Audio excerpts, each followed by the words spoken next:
Hello, everyone, and welcome back to my channel. I'm your girl, Molinda Jae, and I'm here to talk about the 60 Minutes interview with Anderson Cooper and Prince Harry before the book comes out literally tomorrow. And it is 1:11 a.m., okay, on this Monday morning. So let's go ahead and get into it. So the topics that they discuss on this interview, hold on, y'all. I'm gonna go all the way back because I was not able to watch the 60 Minutes interview because I was at work. However, I just finished reading the whole transcript of the interview, and the topics that were discussed was Harry says he held out hope for Princess Diana, which is his mom, might still be alive and in hiding for years after her passing. Also another topic, Harry on his family reaction to his relationship to Meghan Markle. Harry's details of his feelings about Camilla, the queen consort, and why the press once considered her the villain. And also other topics that were discussed in this interview were I'm going down within the transcript, y'all.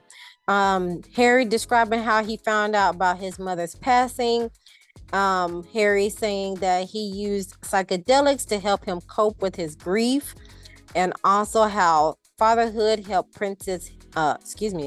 help Prince Harry understand Princess Diana.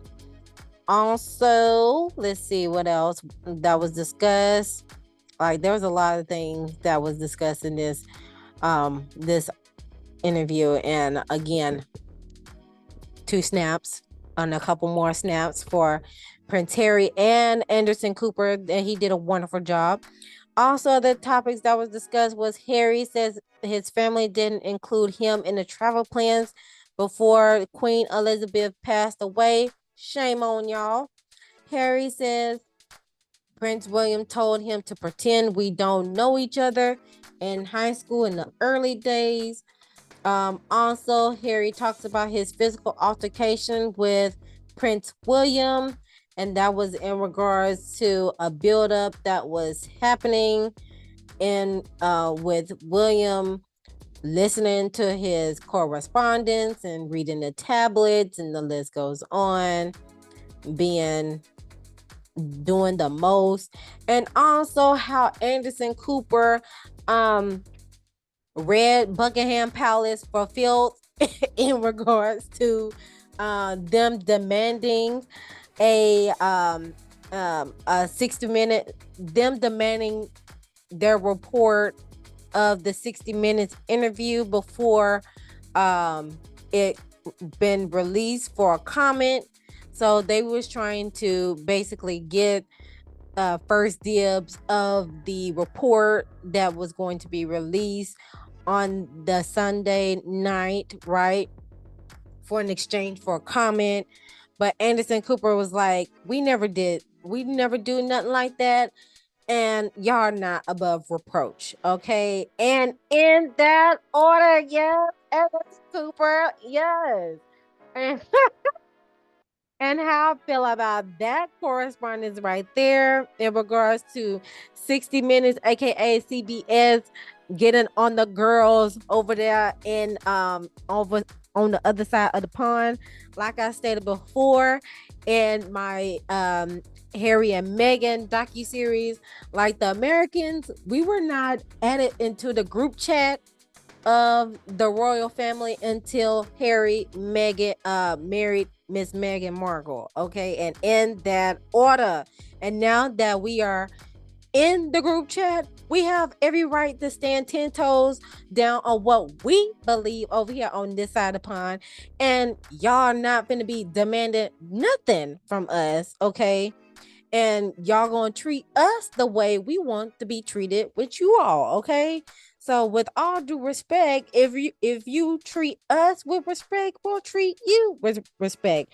With the most part, I cannot speak for all of us Americans, but I know with me, if I'm treated with respect, you're gonna get treated with respect. And vice versa. Okay. So with that being said, let's go ahead and get into this article. I'm about to share the darn screen, and I'm sharing the CBS. I am sharing the CBS transcript that I read out or halfway sleep at this point. Okay. Okay, here we go, y'all. I'm gonna put myself right here underneath Harry here on the side. And like I said, this is the transcript interview of the 60 minutes. So let's go ahead and get into what was being said. And of course, if you haven't already, get your books ready, get your books. Okay.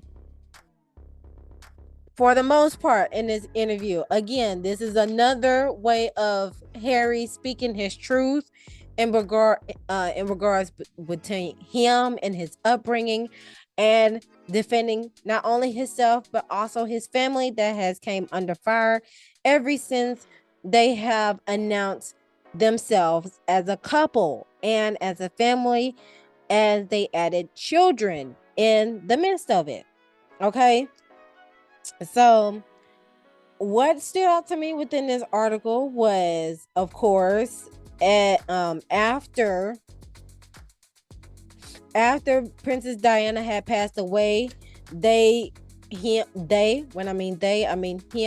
and Prince William had remained living separately and in separate households and living separate lives.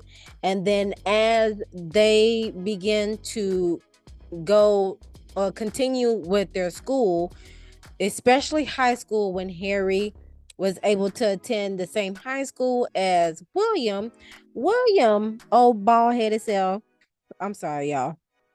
Here come the pettiness. But William had the nerve to tell him, hey, bro, act like we are not family here. Okay, we are not brothers. You're basically just a crab. All right, you're basically a lower classman. I am upperclassman. You're a lower classman. And most, if not all, siblings do that, because in that realm of a space, you're trying to find your identity. So with Harry just now coming to high school and William leaving high school, he's basically already establishes himself within the high school realm. And with his brother coming along, is like, I don't want, I want to remain popular at all times. I don't need you still in my groove. And you need to find your own identity. That's what I was getting in my head, because siblings do that all the time, basically. Especially when one comes in behind the other. It's like, hey, bro, act like we don't know each other within the first couple of years, and then as time go by, then we can claim each other. But William was like, no, don't claim me at all, and I'm not gonna claim you at all. So you just on your own on that one. And Harry took that personally because, that they're bros, right? They've already been living separately. And now that they're able to come together or be together within the same school realm, and Prince William coming at Harry like, hey, bro, act like I act like you don't see me and I don't see you. It seemed like he took it personal. So who wouldn't take that personal? You found out you have you and your bro, or you and your sis, about to attend the same school, and y'all thinking y'all finna continue establishing your bond, strengthening your bond, terrorizing the hallways in school whenever necessary, and your own sibling is like, hey, you can't see me like John Cena, okay? So I thought that was low-key weird, but I have another point of view of looking at that. Okay. And also he has stated that there was sibling rivalry as well. So I can only imagine the tension in the sibling rivalry because there's always gonna be that one that looks better than the other, or one that's smarter than the other, and the list goes on. But again, that just goes to show like they are still the same as any old normal person. They just have status behind them. Okay. Also, it was another way of how they handled traumatic experiences because of them living in two different households. Each one of them is handling the traumatic experience of their mother passing away differently. Okay. So, with that being said, let's go ahead and go on further of other things that was discussed. Now, Anderson Cooper had asked him about the passing of their mother and what could he recall from that situation, or what does he remember from that event. And for the most part, he was like, it was very vague. Like, it was early in the morning when him and his brother was wakened by Prince Charles at the time about their mother not being able to make it, and they really tried, and that he provide enough emotional support, but once the festivities begun, it was like flatline, basically. So so basically, he kind of expected a hug from his father to provide that emotional response, and also that reassurance that everything is going to be okay, and just have that reassurance on an emotional standpoint. But it was like a no-go with that. So it was basically like they did all they could, and with the hand on the knee, and from that point on it was like flatline in regards to the emotional matter, because as the saying goes with the Royals, show no emotion because it's a sign of weakness. Okay. And also, it was stated and was said that it was around 2.5 billion people who watched the funeral procession. And he asked him what he could remember in that particular portion of the funeral.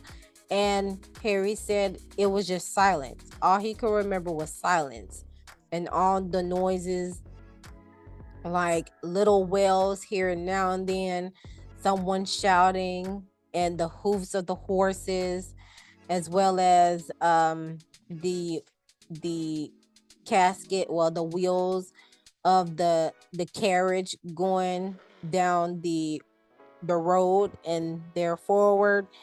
And also that he felt guilty in regards to how well he felt an amount of guilt.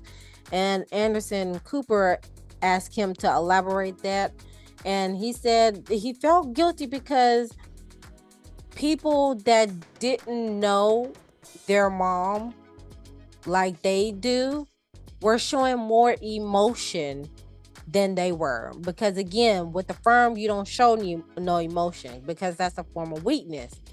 And he could recall people's hands being wet as they were shaking them, because people were continually wiping their eyes from the passing of Princess Diana. And he just really felt bad because he didn't cry, but other people were crying. And then as he was taking flowers from the people who gave them the flowers to put on the side, he said that it was more like he felt like he was a middle person between their admiration for Princess Diana and the overwhelming support that they had for Princess Diana. So I thought that was very beautiful, very magical on that end. Um, I almost had to, keep it G while reading this transcript because there were some points in there that I was like, okay, keep it together, girl. Keep reading, keep reading. And he said he did not cry until the casket went into the ground. And I was like, you know what? I'm gonna keep it G, okay, on this. I'm gonna keep reading because I know how that feels whenever a person passes away. It's usually the time when they close the casket, when they have the people stand in front of the casket and they close it, or when the person goes to the ground. That's when the waterworks really happen with me. So I definitely could relate him on that matter. And so, furthermore, on down the transcript or within the interview, another highlight was mentioned was the plan. Like, he really held out hope for Princess Diana, that she might be still alive. Like, this was a plan to disappear, and then years later she would give them a call like, hey, I'm at this location, meet me here, and they will be reunited and all will be well. And he said that lasted for 20 years. And I was like, yo, this is deep. Like, he really, like, my heart really goes out to Harry. I mean, my heart goes out to William as well, but really Harry, because he's able to not only speak his truth, but go in depth of the recollection that he can remember in regards to the events that happened within his teenage years up to now. And so, yeah, he said he held out hope for the longest. And each time he woke up, he would always say the phrase, maybe this is the day. Maybe this is the day that she's going to call and be like, hey, I'm at this location, meet me here. And this is the plan after all.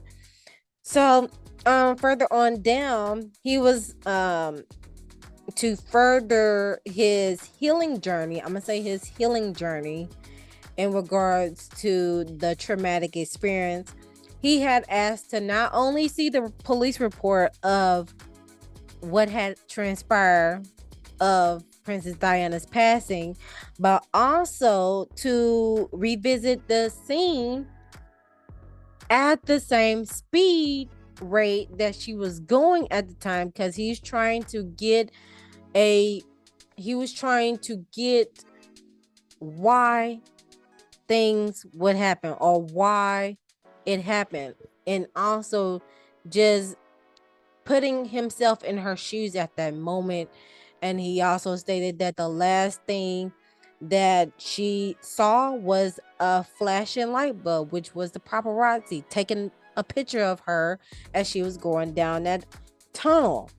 So again, that just shows the strength that this man has endured, not only in his teenage years, but also in his adulthood, in regards to not only asking to see the police report.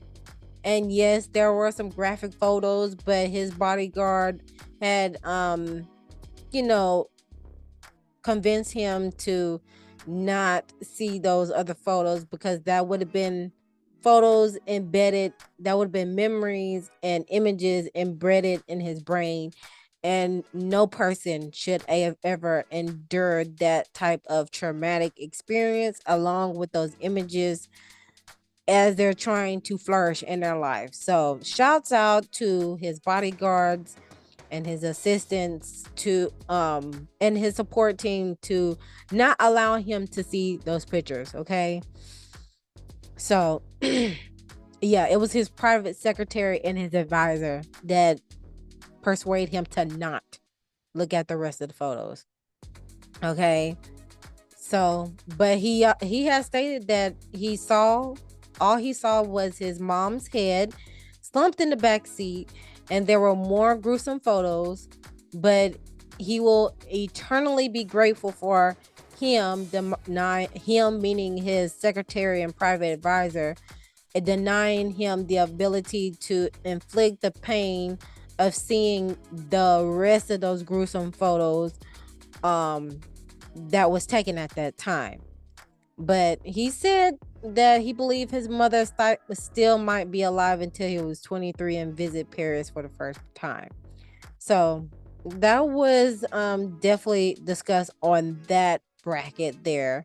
On to other things that was talked about was he took psychedelics to cope with grief, like ayahuasca, and of course he took pot and the white powder as a coping mechanism. But the psychedelics that he not indulge in, but used to help with the grieving or cope with the grieving was psychedelics, ayahuasca, psilocybin.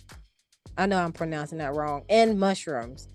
And of course, with these type of psychedelics here, it takes a very specialized specialist to do the right dosage, because they're very powerful and very potent, and if you do too much of it, it will definitely send you overboard. And shouts out to Miss April L. Butcher, because she goes into depth explaining the ayahuasca because of Will Smith and him doing that while in retreat. So yeah, when you're doing those psychedelics, you have to go with a real specialist to do that, because if you do too much, you're going to be all in the clouds and you probably not gonna be able to come down. I'm just yeah. And so yeah, he used the psychedelics to cope with grief, and then eventually he segued over to getting a therapist that also helped him assist with his grieving and coping mechanisms as well. And also, when I watched the documentary on Netflix, him and Megan does go under a guided meditation when it comes to press, how to handle press or dealing with press. So I thought that was very good, of course.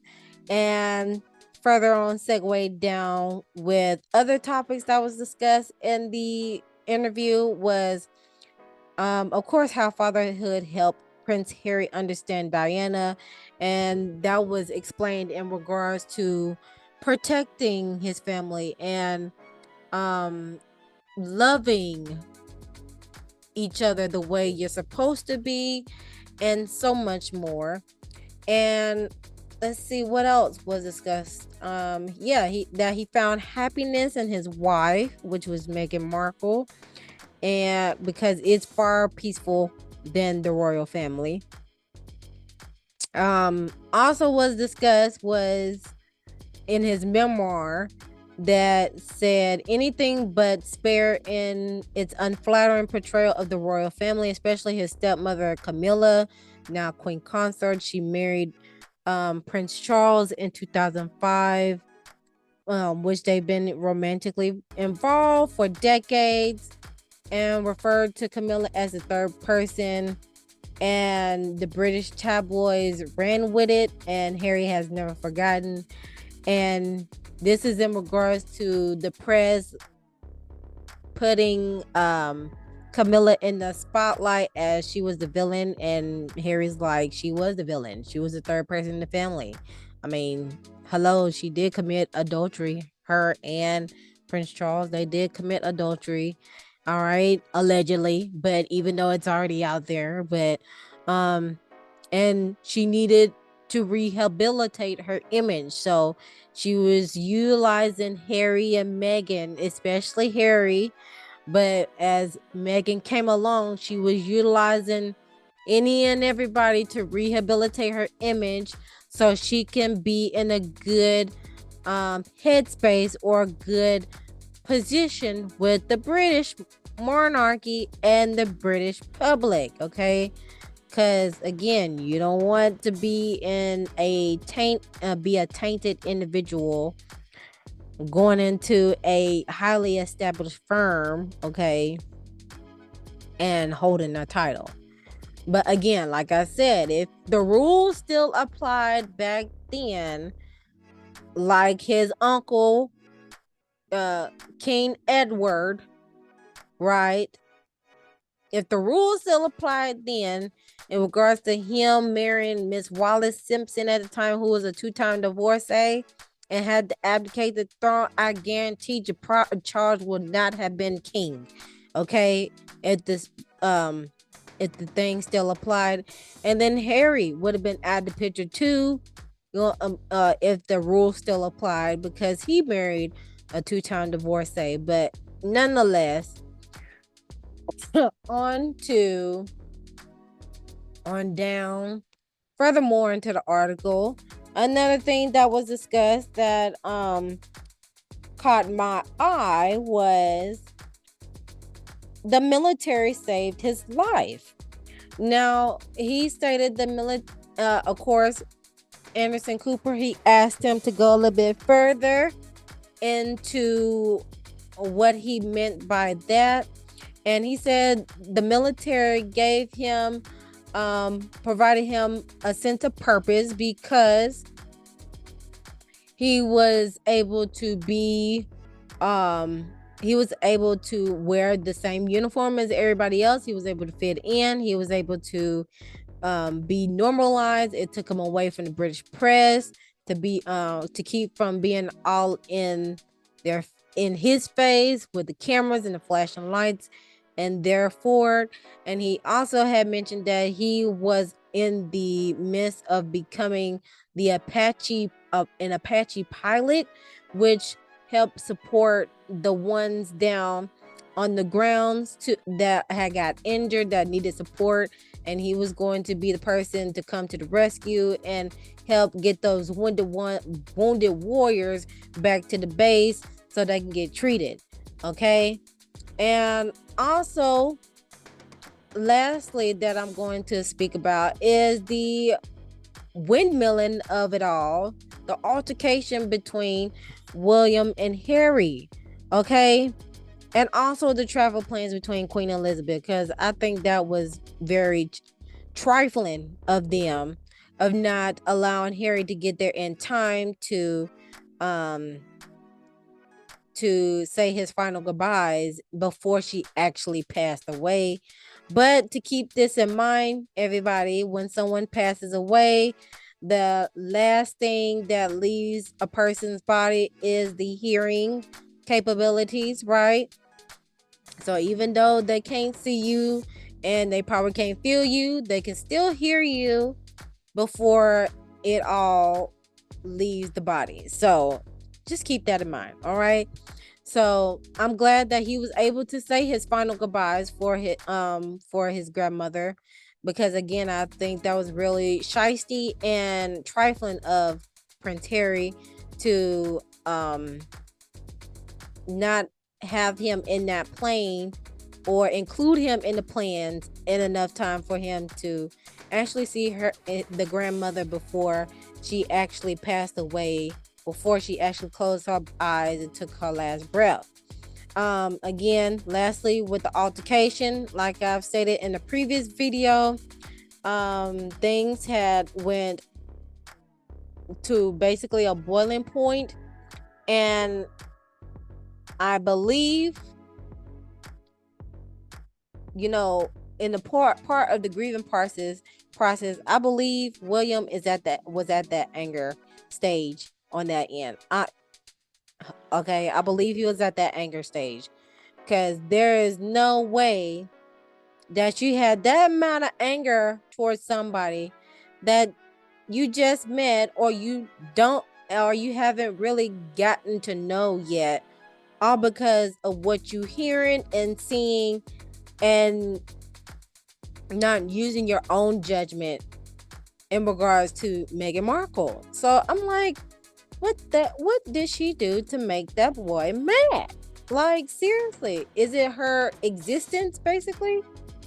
But yeah, that's what led to that altercation. That altercation was that William was being fed whatever the correspondence was telling him, like the he say, she say, and also the British press was adding fuel to the fire of whatever he was reading in the tabloids. Instead of him approaching Harry and Meghan in an adult manner, he just went ballistic, okay? And took it all out on Prince Harry. All right. But luckily Harry took it, did like a man should, and handled the situation fairly well.